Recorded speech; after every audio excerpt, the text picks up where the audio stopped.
Hello, everybody, and thank you for joining me for this video supplement. We have a very interesting discussion planned today, specifically concerning the potential link between tinnitus and migraine among a significant percentage of tinnitus sufferers. At the time of this recording in November of 2023, there are not many specialists in the tinnitus treatment and research community that are addressing this topic, and I feel the recognition of this link holds great promise in offering an additional treatment approach for many people plagued with intrusive tinnitus. And we have joining us today Dr. Michael Teixido, a neurotologist and internationally renowned expert on the head and neck manifestations of migraine. Dr. Teixido received his bachelor's degree and medical degree from Wake Forest University and then completed his residency in otolaryngology at Loyola University in Chicago. He subsequently completed a fellowship in otology, neurotology, and skull-base surgery at Northwestern University. He currently has a busy otology practice in Delaware, where he oversees a fellowship in otologic medicine and surgery and holds academic appointments in the otolaryngology departments at the University of Pennsylvania and Thomas Jefferson University. He has published extensively in the clinical and scientific literature and serves on the editorial boards of 9 different academic journals. I also encourage members to check out his excellent YouTube channel, where he posts high-quality videos related to ear and balance diseases and migraine. So, Dr. Teixido, thanks again for talking with me today. How are you doing this afternoon? Oh, I'm excellent, Brian. Thanks for having me. I look forward to our discussion. Were you seeing patients earlier today? Yes, absolutely. All day long. All day long. I know how long those days sometimes can be. So let's dive right in, because we have a lot to discuss today. So, Dr. Teixido, as an ear specialist, how did you become first interested in migraine? Well, I finished a neurotology fellowship and felt that I was very well trained until I got out into the community and was responsible for all of the patients with vertigo, dizziness, and balance disorders. I realized that in 1990, when I graduated from my fellowship, physical therapy was underused for the treatment of balance, and most of the treatment of vertigo and dizziness was directed toward Meniere's disease. Mm-hmm. And that involved vestibular nerve section and endolymphatic sac surgery. A few people had BPPV, Right. and it was nice to be able to help some of them, but as you know, not all of them have clear, easy posterior canal BPPV. Right. And it was astonishing to me that so many of the patients who I was the primary specialty care provider for, I felt inadequately prepared to care for. So it took some time before I happened into a headache meeting as the only non-neurologist. And I realized that I was hearing all about patients who I was seeing, except the word dizziness and balance and vertigo, those words were missing entirely from the discussion that was controlled and run by the neurology community. Yeah. And so it also occurred to me that managing these patients was not rocket science. The management of chronic headache involves a few basic medications. They are not really very challenging to use. And with a little care, I became very comfortable with using them and have helped thousands of patients since. I think that many people watching this video likely share the common belief that migraine is just a condition that causes bad headaches. I know that's the common conception that I see when I'm encountering patients in my own clinic. Can you share with us some details about what causes migraine and the variety of different symptoms it actually can produce? Oh, sure. Yeah, it's absolutely true that we all have some experience with migraine, direct or indirect, and we have an idea of what migraine symptoms look like. We all, of course, know someone who has been incapacitated with headache and severe head pain. They became unreliable, were unable to attend to an event or to some other or attend to the work that they were supposed to do. Yeah, And so we think about migraine in very simple terms as a very severe headache, when in reality, a migraine is more complex than that. It occurs in several different areas of the brain, on the cortex and in the deep neural structures of the brainstem, and even in the supratentorial structures, like in the thalamus, hmm, for example. And so a migraine really is a headache with other symptoms, a headache with nausea, a headache with dizziness, a headache with mood changes, with aphasia, with hmm, neurologic symptoms of some sort. And then it doesn't take very much time to be involved in migraine to realize that there are very many patients who have the neurologic, the with symptoms without having any head pain whatsoever. That is to say, right. the cardinal symptom of head pain is entirely absent. Uh, I think the most common example is ocular migraine. Hmm. Visual aura is something that is uh, the most common uh, aura symptom, a premonitory symptom of a severe migraine headache episode. And so a patient will experience sparkly lines, sparkly dots or zigzag lines that Hmm. start in the middle of their vision and then expand upward and laterally. Hmm. And that can last for 15 or 20 minutes and then disappear.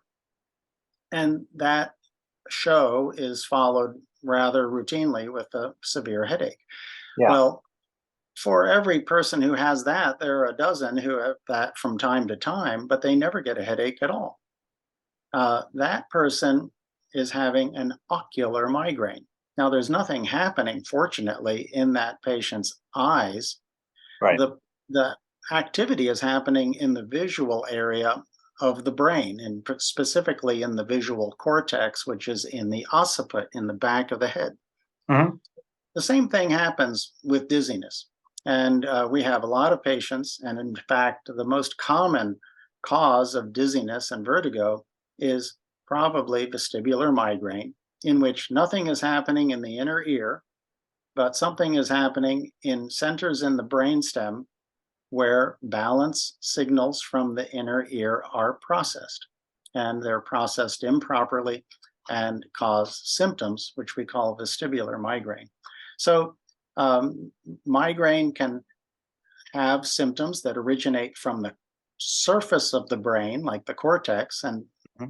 vision is just the most commonly affected area, but any area of the surface of the brain can have this abnormal electrical activity, which we call spreading depression, which is responsible for the aura symptoms. So you can imagine some people get aphasia, some people can get numbness in a part of their body if that process passes over the sensory strip, or even paralysis if it passes over the motor strip, Hmm. and or mood changes.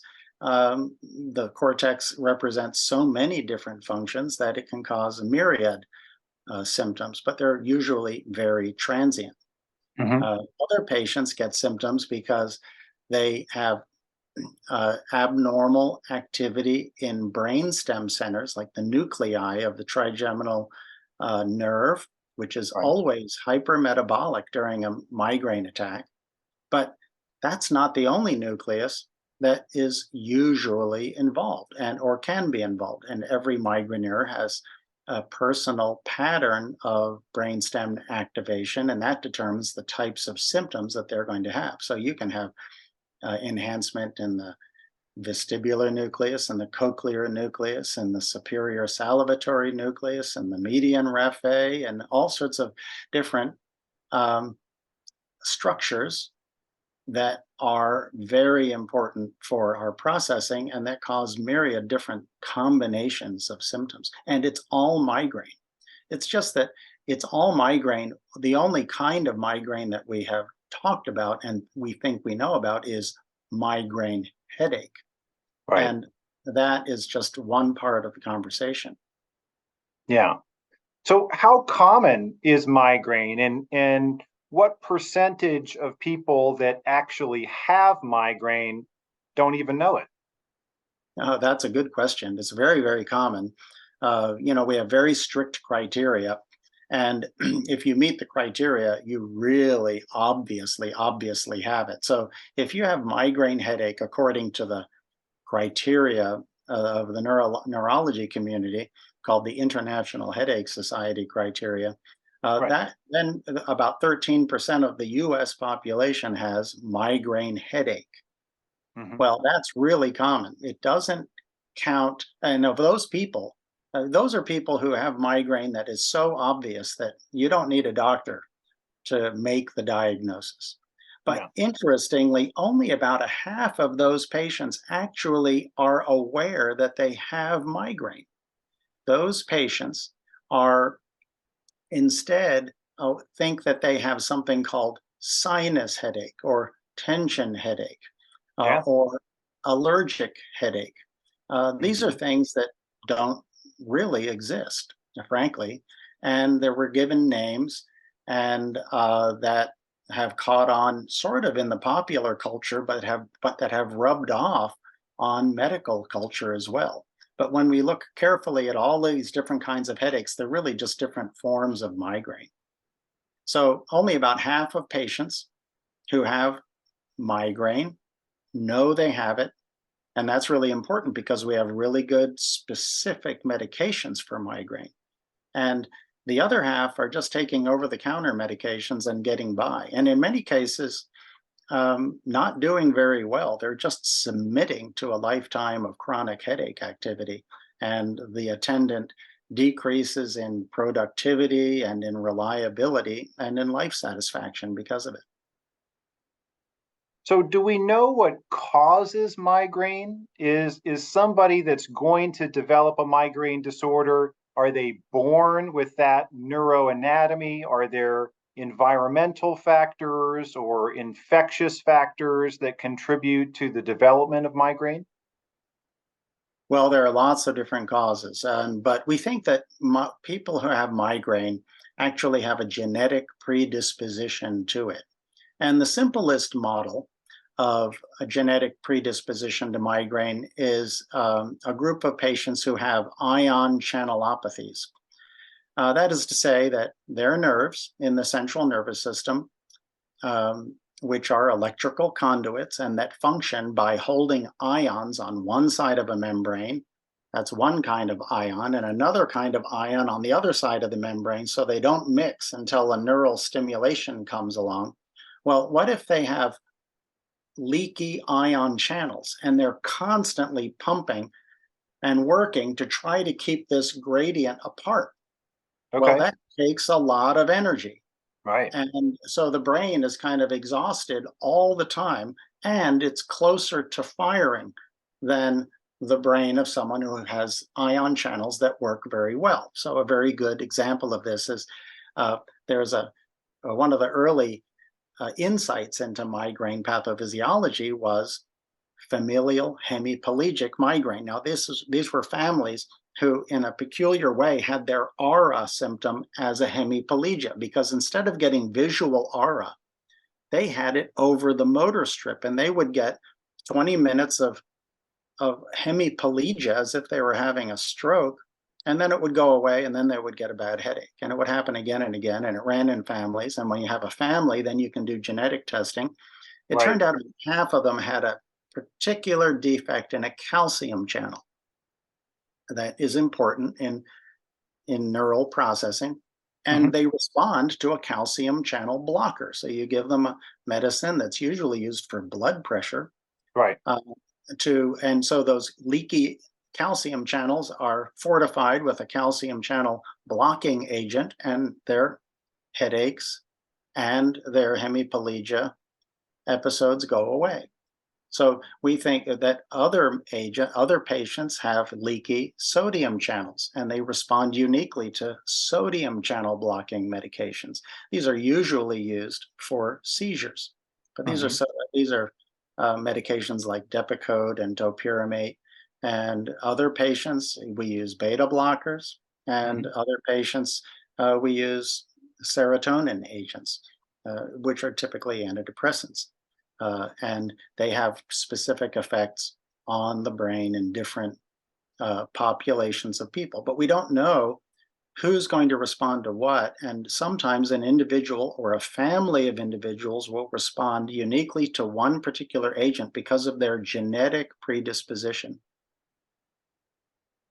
I know in my clinic, it's not rare for me to discuss migraine with somebody that's coming in to see me for sinus headaches or ear symptoms or something like that. And they'll initially try and brush off that suggestion, saying, well, I don't have migraine anymore. They'll say that they had migraine headaches, for instance, when they were in their 20s or their 30s, and then they stopped having headaches and they figured that they didn't have migraine anymore.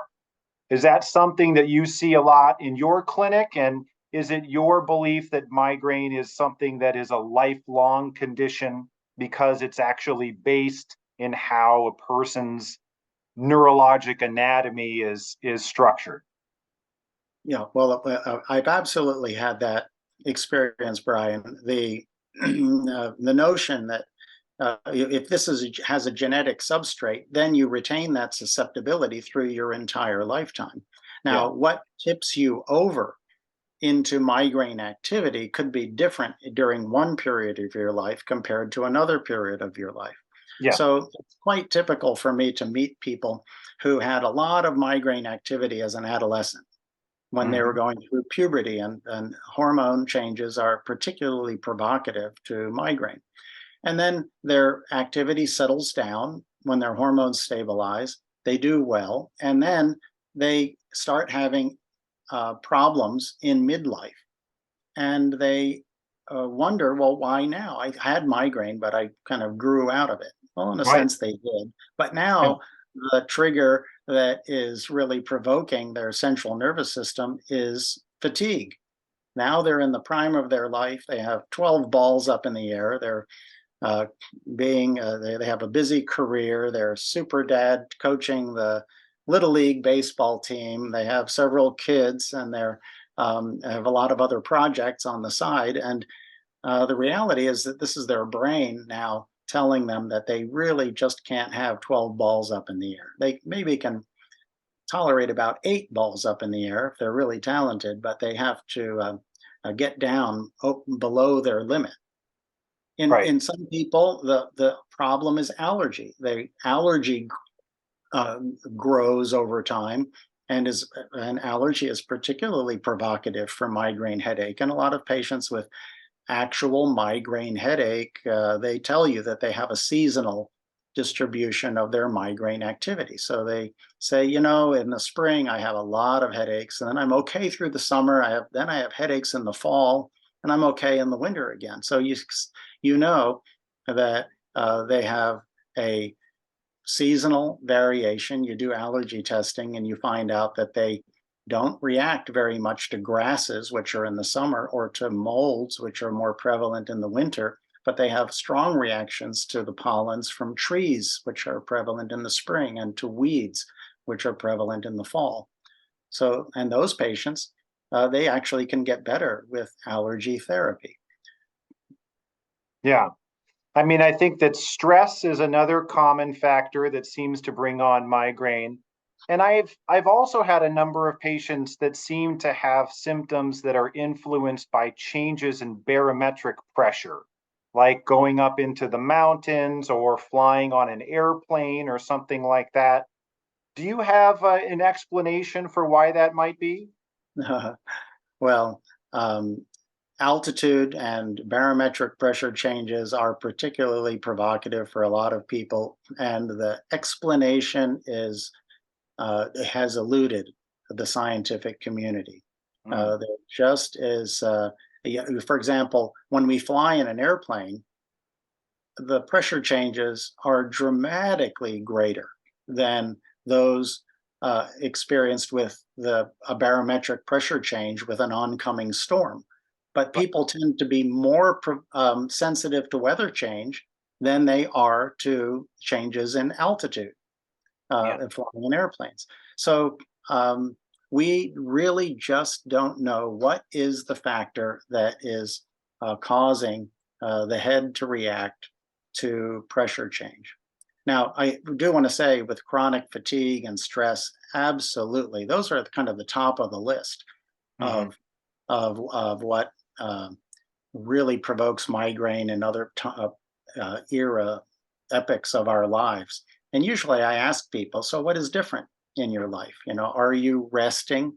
Are Right. you stressed? And, we do. We have relationship stress, we have financial stress, we have career stress, and things and sometimes we have a chronic fatigue from things that we didn't even think about. Maybe you have a shoulder problem that wakes you up 9 times a night every time you roll over, and you're getting chronically fatigued because you're never getting a really good rest. Well, that wears you down over time, and then unmasks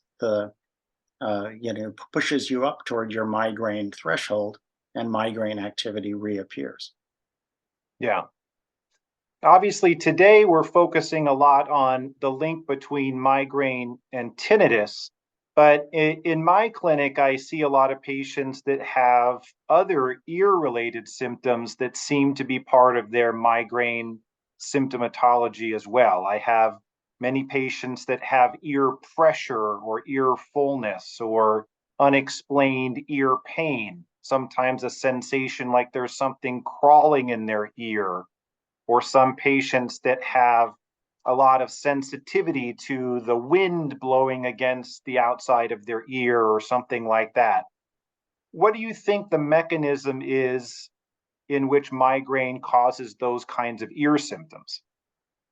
Well, I think what we need to think about is the fact that the central nervous system has very little ability to directly feel pain, except for the blood vessels inside the head.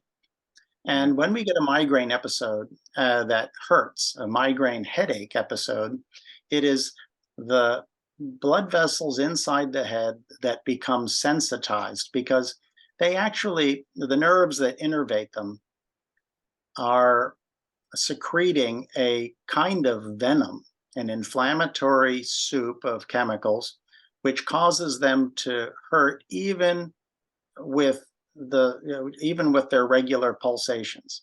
Now, the the nerves which innervate the inside of the head have other branches which go outside the head. And so we might have a headache that is inside the head, but we feel it on the outside. So a typical place is to feel pain around the eye, in one side of the forehead, around one temporoparietal area, right there where you would hold your hand. Mhm. Um, and other people feel an area of pain that is from as if you're laying a hand behind the ear and going down the back of the neck. This Yeah. is a typical referred pain pattern from blood vessels that are in the posterior fossa around the cerebellum and brainstem. And this is a typical referred pain pattern from blood vessels in the supratentorial area that are innervated by the first branch of the trigeminal nerve. Now, so sometimes there can be more specific radiation of pain, and it can go directly to the ear. And so I had collected over 47 patients over a 7-year period who had long lasting pain that had eluded all diagnosis. and they had had tubes, they had had x-rays, they had been scoped, they had all dangerous potential causes had been ruled out Yeah. on scans. And what they did have was that their ear pain was behaving like migraine. And what does that mean? Well, their ear hurt more when the weather was changing. Their ear hurt more when they ate a banana, which is a common migraine triggering food, Interesting. or other. Or when they were more fatigued, they got more ear pain. And then they also had another symptom, many of them, and this is what you mentioned, where they could barely, a kind of hypersensitivity to normal touch. Hmm. So we call that allodynia when the pain level goes down so its pain threshold goes down so low that normal touch causes causes pain. So some patients have allodynia to pressure; they can't talk on the phone or sleep on the ear. Hmm. Others to temperature, and these are just common symptoms. Remarkably, in this group of patients, 92% of them got better with routine migraine management. And that doesn't mean just trying one medicine. It means trying all the medicines to find the one that works for them. It's a process. Yeah. It is a process of identifying, and as I mentioned, because of their genetic substrate, they may have one particular medicine that they're more likely to respond to than another. I've read some people in the migraine research community write about migraine causing a kind of neurogenic inflammation. For instance, those people that have facial pain in the setting of migraine may actually have visible facial swelling or puffiness around their eyes and things like that. Is that something that you've observed, and do you agree with that hypothesis, that suggested pathophysiology? Oh, it's more than a hypothesis. I mean, it's a clinical fact. And actually, it can happen in two different ways. As I mentioned, all of the blood vessels involved, all of the nerves involved in migraine also innervate the blood vessels inside our head and then on the outside of our head. Hmm. And we secrete those inflammatory peptides around them. We get vascular changes. And one part of that is vasodilation, which causes swelling. Well, mainly it causes sensitization of the tissues to touch. Hmm. Now, the other thing that happens in most migraine episodes is that in addition to increased activity in the trigeminal nucleus, which we can see on functional MRI, we have increased activity in a nucleus called the superior salivatory nucleus. This is the central activation area of the parasympathetic nervous system. Now, this is for those of you who are not physicians who are watching this, the parasympathetic nervous system is a part of our autonomic nervous system. It is the nervous system that innervates all of our organs, that innervates all of our blood vessels. And so there's a push and pull with it. There's the sympathetic and parasympathetic. And the parasympathetic causes the blood vessels to dilate. And when blood vessels dilate, they can cause swelling in the tissues. So patients will get congestion in the nose because of swelling and dilation of the blood vessels. Patients can get swelling in the soft tissues on the side of the face where they're having the migraine. They often will get enough swelling that their brow drops just a little bit on one side. The eyelid will drop just slightly on that side where they have the migraine. And because of that subtle amount of edema, you'll see that the wrinkles are puffed out and effaced just a little bit on Hmm. that. So if you ask a patient who's having a migraine and you say, "Is your pain on just one side?" And they'll say yes. And if you look carefully, you can guess every time which side they're having the migraine episode on. That's really interesting. So you touched on this a little bit earlier, but I think we understand that not every person with migraine perfectly fits that diagnostic box that was arbitrarily created by the International Classification of Headache Disorders. So, what questions and investigations do you use in your clinic to help clarify if someone that you're seeing may be suffering from an atypical migraine disorder? Well, first, I ask if they used to have headache Yeah. and or migraine, or if their family members do. And then I ask them about their symptoms and ask uh, and listen while they're speaking for any of the behavior of migraine in their symptoms. That is to say, association with triggers in the environment and triggers in their diet or triggers in their physiology. Those are the three major categories of triggers.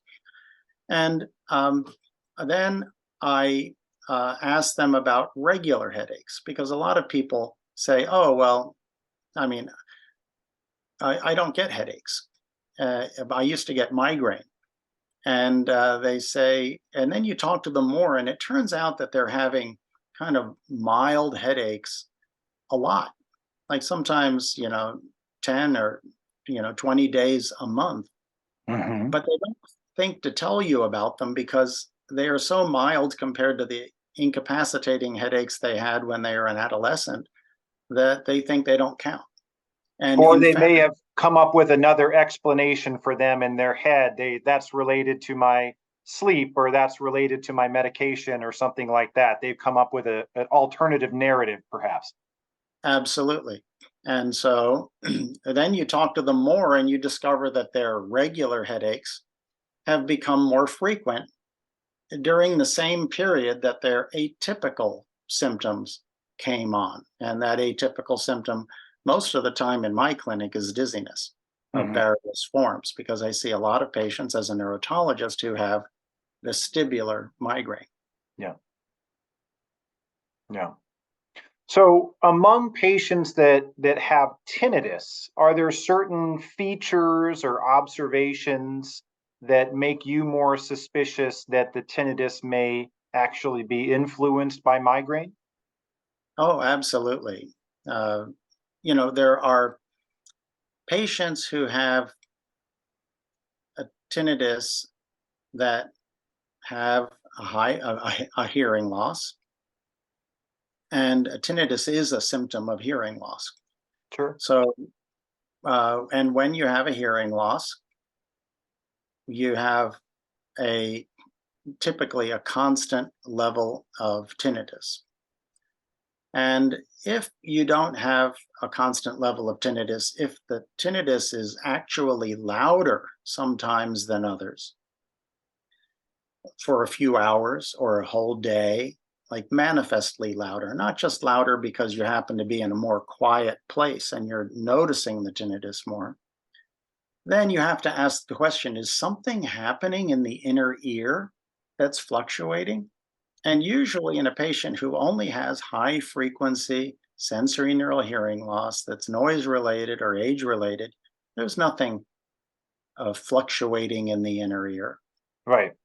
So, what is fluctuating? What's fluctuating is probably the arousal level of the brain that is also connected to the centers that are generating tinnitus uh, related to the hearing loss.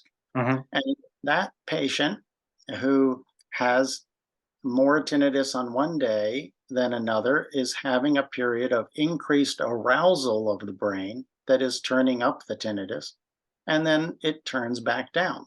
It's not very different than a migraineur who, even though they're not having a headache on 2 days, one day they walk outside and they say, the sun isn't that bright. It doesn't bother me much. But on another day, once again, they're not having a headache, but they really are sensitive to the light on that day. Maybe on that day, their brain is more aroused, they're closer to their threshold, easier to push over into a migraine. Hmm.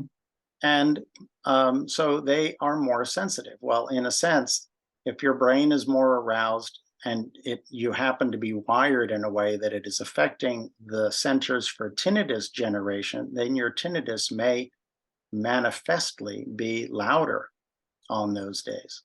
So that points us in a direction that's unique and gives us a way to really help some individuals who have never been seriously considered as migraineurs. And so what we do is say, let's just make the assumption that there's some sort of fluctuating level of arousal that is like migraine, Hmm. and treat you with these different medications. And very frequently, when patients have fluctuating loudness or character of their tinnitus calms down. It doesn't go away, but it calms down at the lower level at which it is when it becomes constant and lower level, it is much easier to tolerate. Right, right. So with regard to the fluctuation in character, are you referring to those people that have different kinds of tinnitus? I've certainly had patients that would say that they have a tonal tinnitus, let's say all the time, but layered on top of that, they have different tinnitus. They may have a clicking tinnitus or a thumping tinnitus or other sounds that fluctuate at different points of the day in character and severity.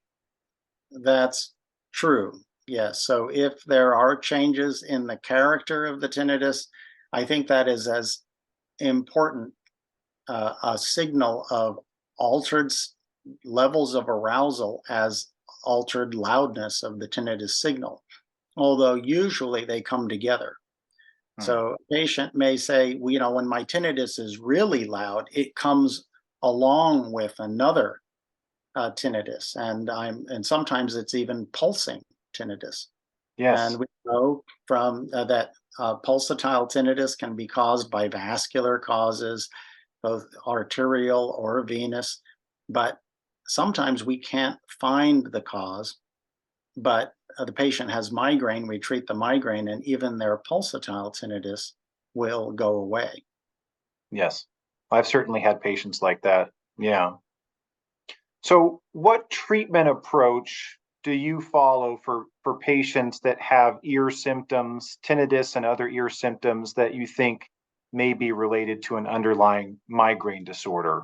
Do you have a stepwise approach? Are you a person that starts off first with nutritional supplements and trigger avoidance strategies, or do you recommend going straight to medical therapy? Well, it depends on the patient. Usually, I like to start with medical therapy because the treatment isn't forever. In a sense, when you do migraine treatment for this problem, we are retraining the brain, and we are making a contract with the patient that we want to try these things to find out if they're going to manifestly improve the quality of their lives. And they can decide for themselves whether they want to continue treatment. If Mm. they're very successful, a patient uh, will be asking the question 9 to 12 months after we find the right medication and dose for them.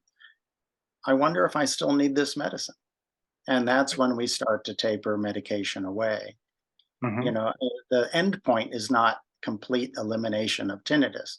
The problem that migraine adds in the majority of patients is that it exacerbates or modifies the tinnitus that is already naturally present as a consequence of the patient's hearing loss. Mhm. So it would be a very rare patient who doesn't have tinnitus at all and who only has it because now they have migraine, and that you treat them and their tinnitus goes away altogether. That would be a terrible expectation for any patient to have because they will be unhappy no matter what you do. Right. So But what if I we do when I meet a patient Mhm. who we think could benefit, I tell them that there are different options. Number one, uh, yes, there are non-medication options, and one of the most effective is riboflavin, and that is vitamin B2 but not at the doses that are present in your multivitamin. You have to take 400 milligrams a day for this to be effective. And I Mm. don't spend 3 or 4 months trying that. I think if you're going to respond to it, I think a few weeks is enough. Okay. But if that is not enough, then I make sure that they look at a list of migraine provocative foods, and there are lots of potential triggers for migraine. And but I give them a list, and I just say, look, why don't you circle the things on this list that you eat a lot of? And because I don't care if you have it once or twice a week, but if there's stuff that you eat every day or 4 or 5 times a week, circle it and just see if you can reduce it. You can have everything on this list. And the things that people are eating every day are usually chocolate, uh, red wine, Hmm. and caffeine. Hmm. And just those three big, strong triggers, reduction of them can be helpful in some individuals. But there are lots of other foods that people eat every day to be healthy that are also on the list: bananas, nuts, yogurt, citrus, peanut butter. Those are things that a lot of people have in their diets to be healthy, and they eat them all the time. But we have so many food options in our culture that it's easy to find alternatives. And the thing that is most important with food lists and diet restrictions is if it's causing any stress at all for you or your family, you should tear it up and throw it away, because stress is absolutely counterproductive here and provocative for symptoms. Right. So, trigger identification in terms of diet, you have to be very careful with trying to be too good with it, and we can actually hurt ourselves, shoot ourselves in the foot, being too compliant. So then we look at the rest of their life. Are you healthy? Are you exercising? Do you stay hydrated? Are you getting enough rest? Hmm. Uh, and how's your stress level? Are you a worrier? And have you addressed those things? Are you getting any help from counseling for big issues in your or changes in your life that for which that could be particularly productive?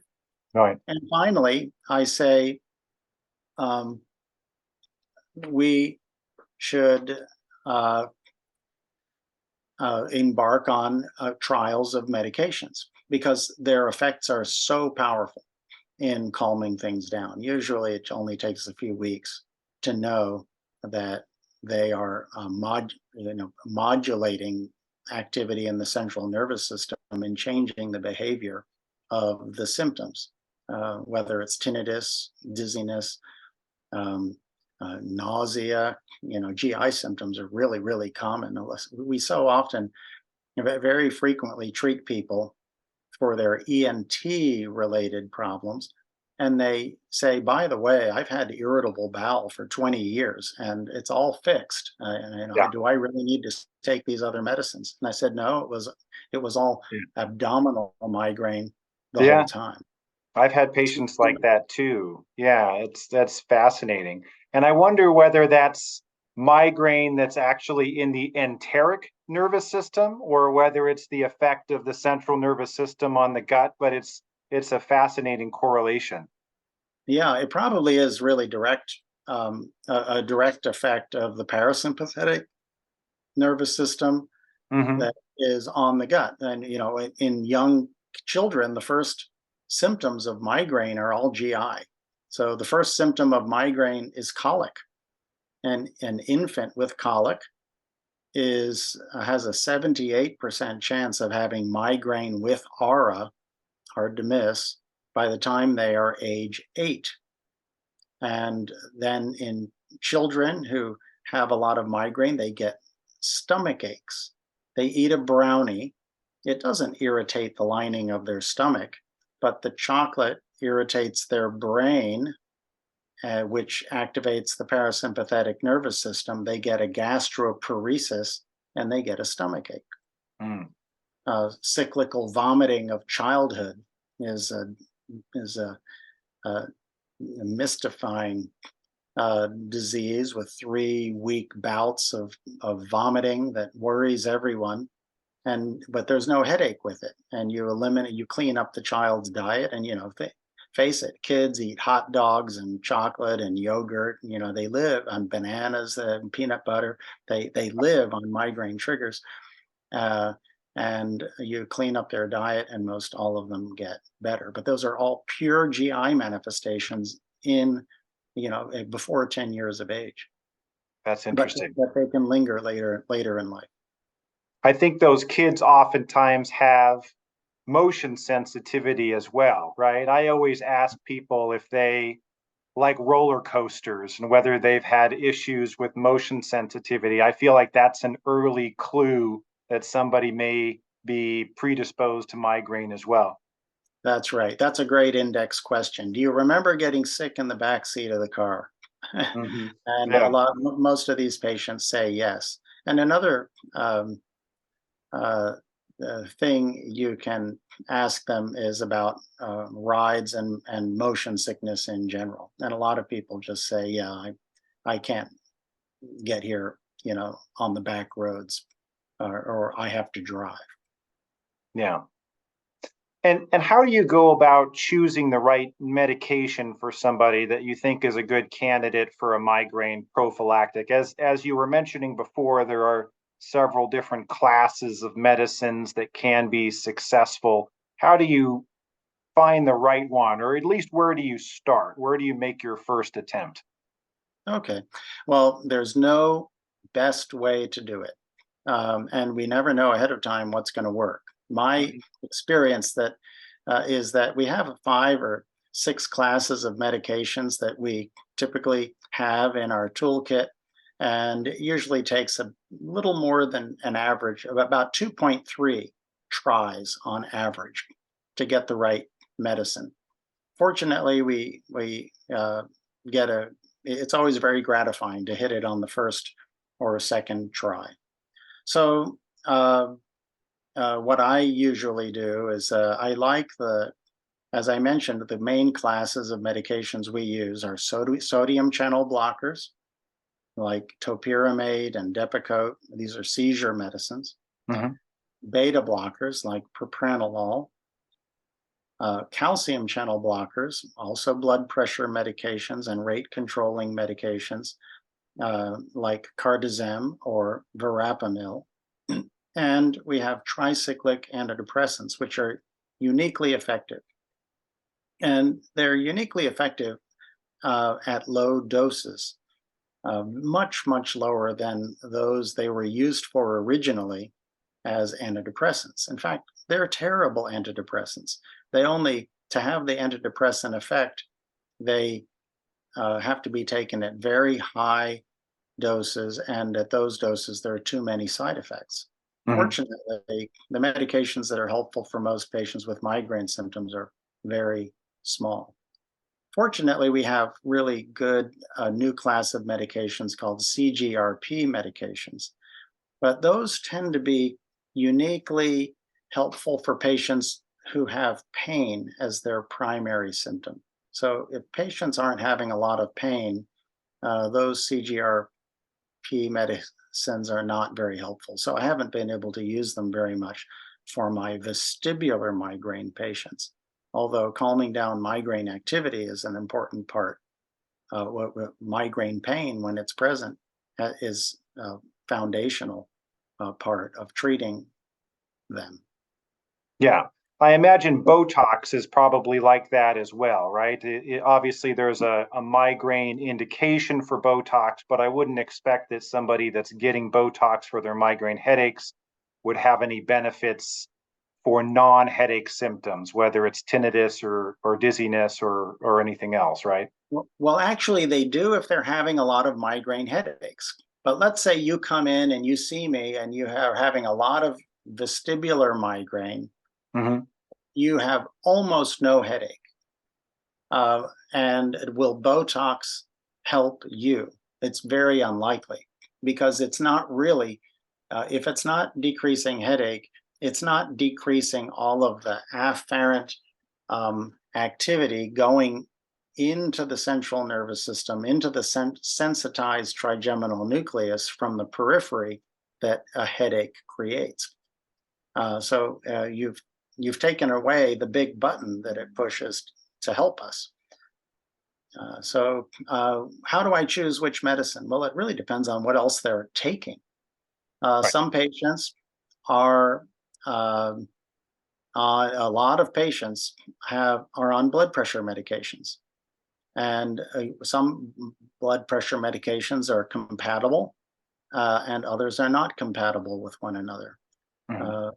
For example, you cannot take calcium channel blockers and beta blockers at the same time. You can at low doses and if you're supervised, but in general, we try to avoid that because they can each slow down the heart in a different way and slow it down too much. Yeah.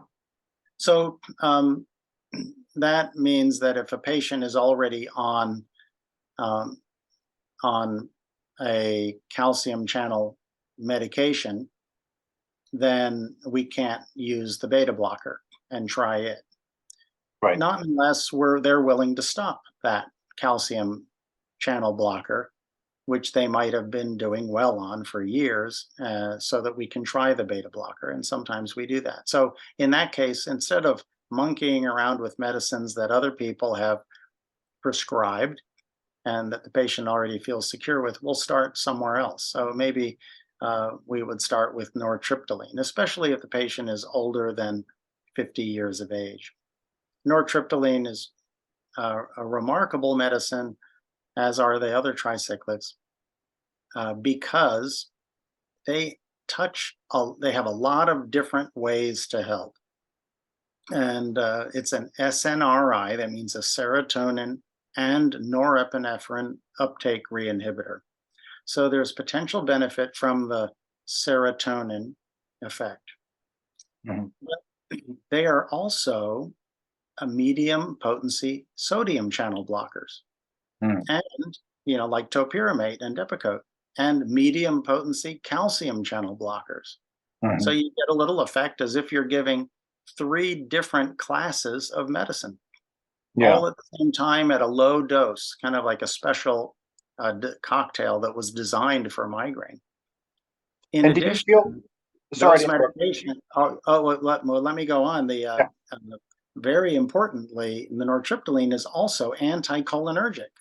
So if the symptoms are GI symptoms or cardiovascular, or have to do with nasal congestion or swelling, uh, the because of increased parasympathetic outflow, then this anticholinergic effect of the medication is a little helpful as well. Yeah. And remember, we talked about how allergy is a provocative factor. Well, these are the tricyclics are all made from antihistamines, and Yeah. they retain some small amount of antihistamine activity. And one final thing is that some of these patients don't sleep well. And these medications are slightly sedating, and for that reason, you take them before bed. Right. And they don't put you to sleep, but people tend to sleep very well when they take them. So Yeah. it can help so many different ways and at low doses. Now, if you can imagine if you take that medicine at a high dose, the high doses they used for depression, well, you have the side effects of serotonin agents, of norepinephrine uptake agents, of sodium channel blockers, of calcium channel blockers, of antihistamines, and anticholinergics. No wonder they have so many side effects at high doses. But fortunately, at low doses, they're really well tolerated. Yeah. Yeah. So it really is a favorite. I use it for most people. But if I give it to younger people who are younger than 50, they really feel a little decrease in their energy. Hmm. For older people, they don't feel that energy decrease so much because they don't have as much of it. That part At of their life, baseline, it's already reduced. Yeah. that's sad to say. Um, Now, other patients who are, you know, beta blockers are really effective for some people. A lot of patients who are already coming to me, they're taking metoprolol, and they take it because they had a little tachycardia from time to time, or mild hypertension. So I said, you know what? I'm going to change your metoprolol to propranolol. And the first uh, beta blocker, the propranolol gets into the central nervous system so much better that a lot of patients get better just changing their metoprolol to propranolol at the same dose. And That's a so win-win. that's Yeah. something that's really great to try. You're not adding an extra medications. Patients are happy, and they're referring their primary care physicians say, "Oh, okay, that I'm okay with that. I never really thought of using it that way. That's pretty smart." And then if patients have a problem with beta blockers is that if somebody wants to work out, they just really can't get their heart rate up. They don't feel like they can, their performance is limited by about 20%, and they can notice it. So if Mhm. you're someone who goes to the gym and you're, used to running your heart rate up to 170 on the treadmill, it's going to be very discouraging for you when you can't get it up over 130, no matter what you do. Right. Um, so calcium channel blockers are probably the best tolerated class of medications. They can cause a little bit of weight gain, but usually um, easily tolerated. So if people are really averse to side effects, that's a good one. Mm. But everybody hates weight gain, and a lot of people we see, and migraine is much more common in women than men. 2 to 1. So sometimes that's a reason that they want to take topiramate, which is a sodium channel blocker. And I tell them that they are going to have a appetite change, a decrease, and that if they lose too much weight, then that would be a problem. Mm. So that's helpful in enrolling patients to get them motivated in their treatment. And so for each of these medicines, we have an index dose. We have a dose that if they don't respond at all at a dose, they're probably not going to respond even at higher doses. So for nortriptyline, that's 20 milligrams. That's Mm. the index dose. For diltiazem, which I prefer as a calcium channel blocker over verapamil, it's 120 milligrams. Mhm. For topiramate, it's 50 milligrams twice a day. And for propranolol, it's 60 milligrams as an extended release tablet.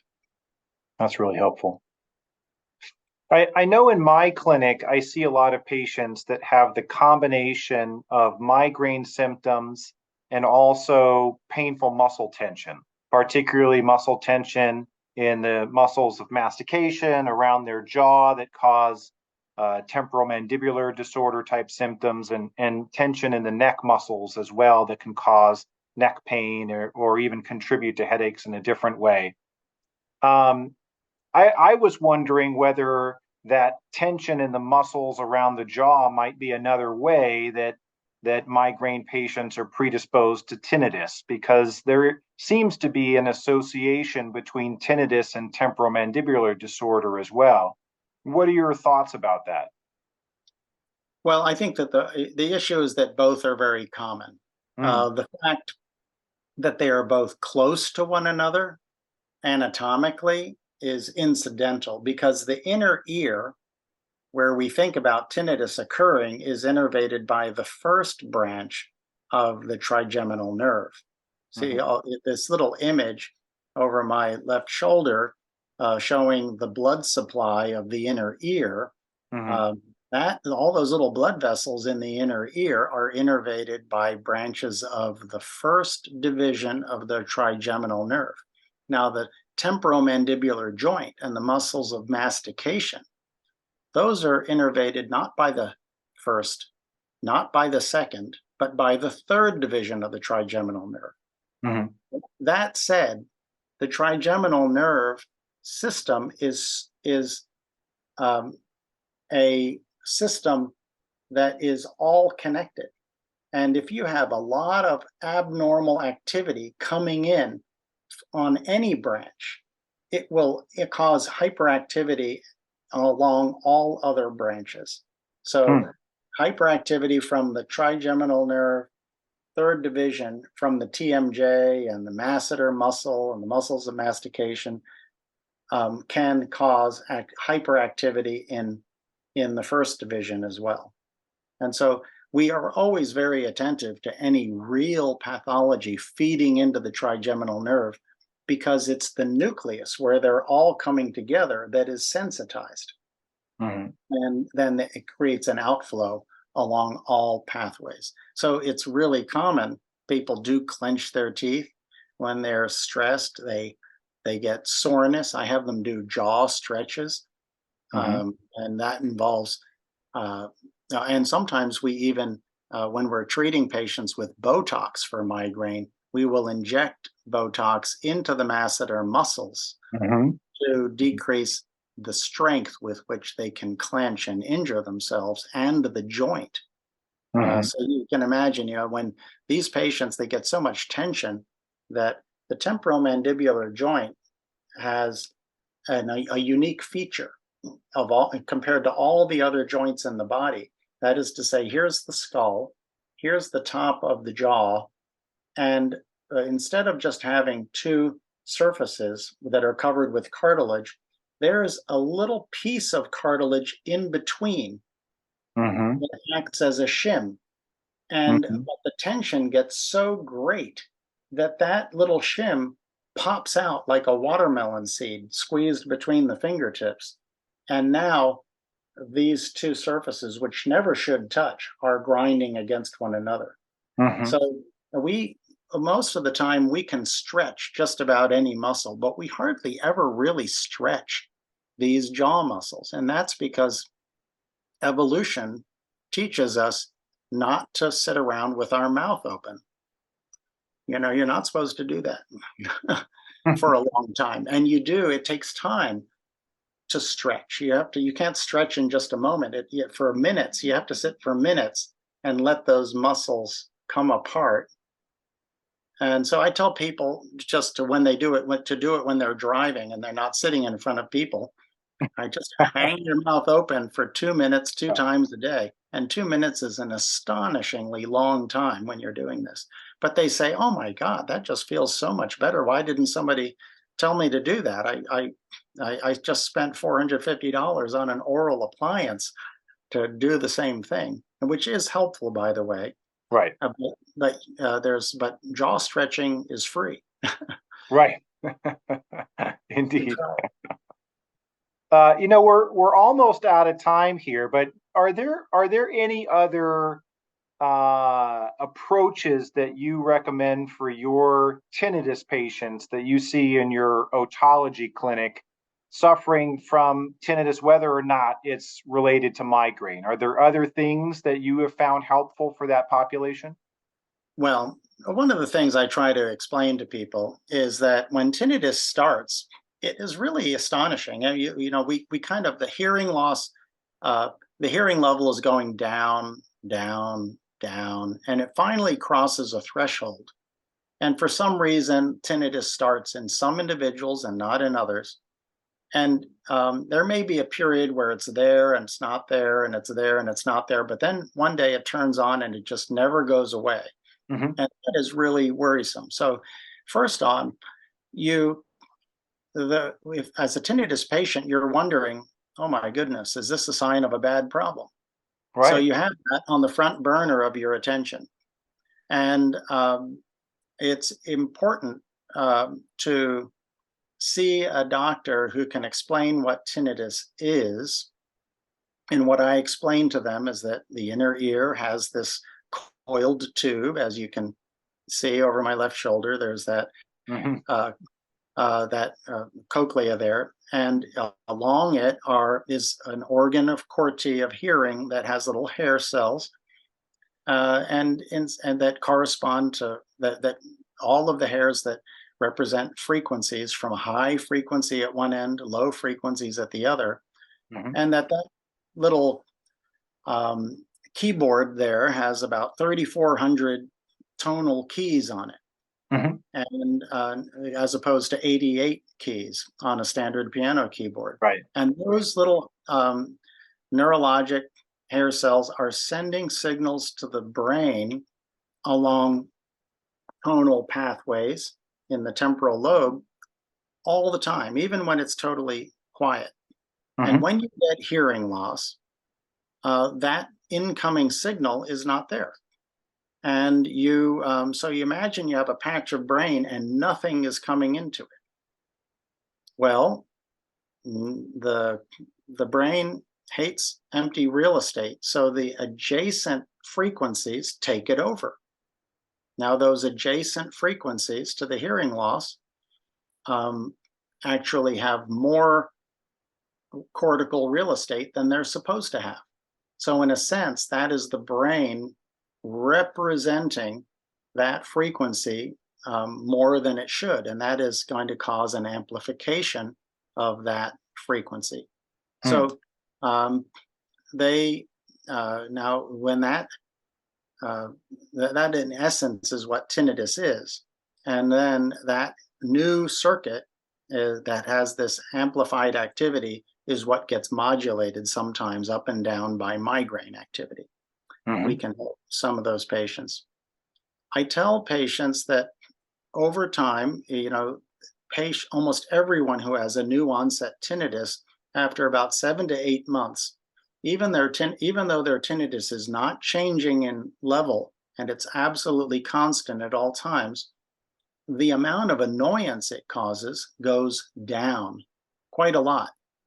And the reason that it goes down is because of two things that the patient experiences even if they don't see a doctor. Number one is that if this was a sign of a more serious problem, other things would have come up Right. in this 7 or 8 months. Mhm. And another important point is that it's not getting any louder.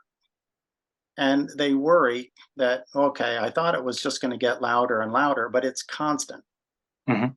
Now, if they're having sleep or concentration disturbance because they're so focused on it, or that it's really is very loud, then they will benefit from some sort of masking to with outside noise to decrease their awareness of the tinnitus. So a lot of these patients have a hearing loss and they can benefit from a hearing aid. Sure. So if you put a hearing aid in their ear, that hearing aid is putting sound in at useful sound at the very frequencies that are generating the tinnitus, and that mixes real sound input with the tinnitus signal and decreases their awareness of it Right. while they're using the hearing aid. And they communicate better. So that's a real win. Mhm. The problem for them is at night because now there's no sound. They're in bed. And I told them to get a masking device, not something that has any kind of content, just something that's constant, like one of those little fans in a can that, like a privacy device, a white noise generator. Mhm. But even those people use incorrectly. They're really trying to use that to cover up their tinnitus so that they cannot hear it. And what they're really supposed to be doing is just decreasing the contrast between their tinnitus and the silence of the room. Right. And this makes it much easier to tolerate the tinnitus. We have sleep cycles. We go to sleep, we go down through level 1, 2, 3, REM sleep. Then Mhm. we wake up, we roll over, and in 30 seconds we're just sinking back into the next sleep cycle. But when you wake up for that 30 seconds, it's just you and your loud tinnitus in the room, Mhm. and you get annoyed by it, and then you're awake, and it's just Right. you and your tinnitus in the universe, and Right. it's Right. disrupting your sleep. But Yeah. so that white noise is there to make it less prominent. Mhm. uh, uh, and because it's constant, it's easy for your partner to tolerate. So it's not fair to your partner for you to run the TV or a radio or something that has content. Right. Uh, uh, Something that's easy to ignore, that doesn't hijack your attention. Yeah. That's right. So it just becomes a part of the environment. So that's the key that I make sure that everybody knows. And then once the patients have an explanation for tinnitus that they can understand, and once I have reassured them that this is not a sign of a more serious problem Mhm. and that it is not going to get worse, even if their hearing loss gets worse over the years, their level of alarm goes down. Right. And that's really, really essential in the treatment of tinnitus patients. And beyond that, uh, I would say there are close to a quarter of patients who have real fluctuations in their tinnitus. And I say, in your case, it may be worth trying some medicines and you can decide for yourself if they work well enough for you to stay on medication. And if we calm down even low level migraine activity, they're usually very grateful. They say, wow, that's really worthwhile. And I reassure them that it's not forever, that they can always stop their medicine or decide that it's not worth it. Fantastic. This has been so informative. Thank you so much for your time. Is there anything else that you want to share with our membership of tinnitus sufferers before we go? No, I'm interested. I think there are some new devices and directions using neuromodulation for treatment of tinnitus that are being investigated, Mhm. in some cases marketed, but the jury is really still out about whether or not they're going to be very useful for a large number of patients and which group of patients they're going to be most helpful for.